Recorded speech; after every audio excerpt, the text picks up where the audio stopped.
అదే RTV app వార్తల్ని క్షణాల్లో చదివే అవకాశం ఉంటుంది. ఒక న్యూస్ పేపర్, ఒక టెలివిజన్ ఛానల్ మీ చేతుల్లో ఎప్పుడూ ఉంటాయి.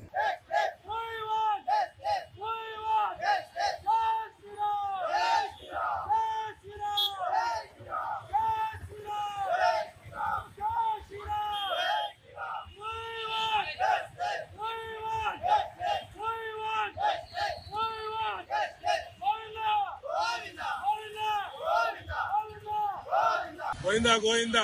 ఈ రోజు తిరుపతిలో జరిగిన సంఘటన చూస్తే యావత్ హిందూ సమాజం తలదించుకునే విధంగా ఉంది. హిందూ సమాజం అసలు ముందే మేల్కొనుందానే ఉంది.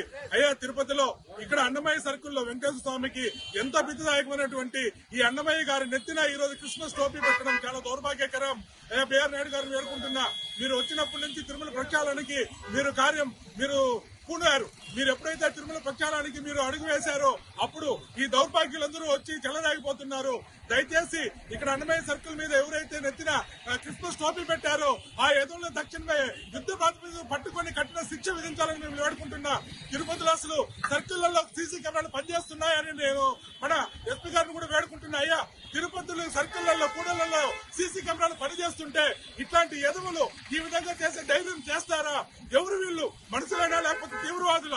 మత ఘర్షణ లేపడం కోసం రేపు క్రిస్మస్ ఉంటే ఈ రోజు వచ్చి అన్నమయ్య నెత్తిన టోపీ పెట్టారు అని అంటే వీళ్ళు ఏ విధంగా ఉన్నారు? తిరుపతిలో ఎంతమంది తీవ్రవాదులు త్వరపడి ఉన్నారు మత ఘర్షణ లేపడానికి? దయచేసి మాకు ఇలాంటి ఇబ్బందులు కలగకుండా, హిందువుల మీద మరొకసారి దాడి చేయకుండా కాపాడాలని కోరడం ప్రభుత్వాన్ని, అలాగే గౌరవ బిఆర్ నాయుడు గారిని వేడుకుంటున్నాను. మరిన్ని వీడియోస్ కోసం ఛానల్ ని సబ్స్క్రైబ్ చేయండి. లేటెస్ట్ అప్డేట్స్ కోసం వాట్సాప్ ఛానల్ ని ఫాలో అవ్వండి. ఆ లింక్ డిస్క్రిప్షన్ లో ఉంది.